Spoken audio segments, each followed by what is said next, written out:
হেক্সা জয়ের অপেক্ষাটা যেন ফুরোতেই চাইছে না ব্রাজিলের। সম্প্রতি এক জরিপে দেখা গেছে খোদ ব্রাজিলিয়ানরাই তাদের দলের ওপর ভরসা হারিয়ে ফেলেছেন। বাছাই পর্বে বারবার হার আর নেইমারহীন ছন্ন ছাড়া দলের এই করুণ দশার শেষ কোথায়? ব্রাজিলিয়ানদের এই অনাস্থা কি তাদের ফুটবলের পতনের সংকেত, নাকি এর পেছনে রয়েছে অন্য কোনো বড় কারণ? বিস্তারিত জানাচ্ছেন বদিউজ্জামান মিলন।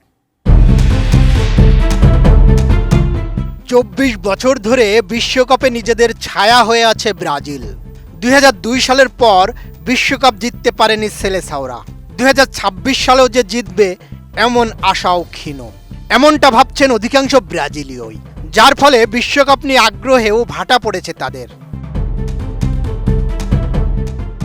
ব্রাজিলিয়ানদের এই হতাশা এবং বিশ্বকাপ না জেতার আশঙ্কার বিষয়টি উঠে এসেছে সম্প্রতি করা দুটি ভিন্ন জরিপে।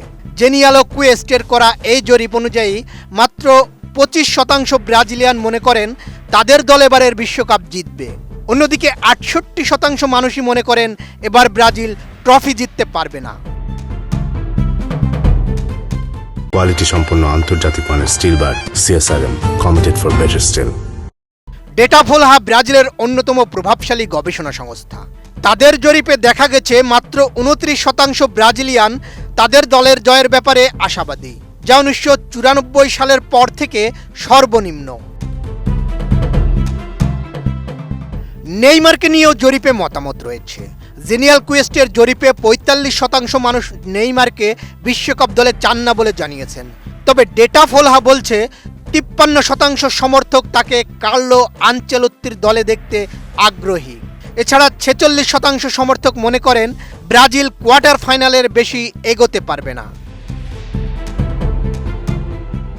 যদিও এবারের ফুটবল বিশ্বকাপে ব্রাজিলের জার্সি গায়ে নেইমারকে দেখা যাবে কিনা কোটি টাকার এই প্রশ্নের উত্তর মিলবে 18 মে। ওই দিন বিশ্বকাপের জন্য ব্রাজিলের চূড়ান্ত দল ঘোষণা করবেন কোচ কার্লো আনচেলোত্তি। 5 বারের বিশ্ব চ্যাম্পিয়নদের নিয়ে খোদ সমর্থকদের এই চরম অবিশ্বাস কি শুধুই একরাশ হতাশা, নাকি এক কঠিন বাস্তবতার প্রতিচ্ছবি? যে দেশে ফুটবলকে ধর্ম মানা হয় সেই দেশের মানুষের এই মাথা ব্যথাহীনতা ফুটবল বিশ্বের জন্য এক বড় সংকেত। হয়তো এই হাহাকারই হবে সেলেসাওদের নতুন করে জেগে ওঠার টনিক, অথবা ফুটবল সাম্রাজ্যে সাম্বার ছন্দপতনের এক বিষণ্ণ সূচনা। মাঠের ফুটবলে ব্রাজিল কি পারবে সব জরিপ আর শঙ্কাকে ভুল প্রমাণ করে আবারও সেই সোনালি ট্রফি উঁচিয়ে ধরতে, নাকি সমর্থকদের এই আশঙ্কাই সত্যি হয়ে আরও দীর্ঘ হবে তাদের শিরোপা খরা? বদিউজ্জামান মিলন, এটিএন নিউজ।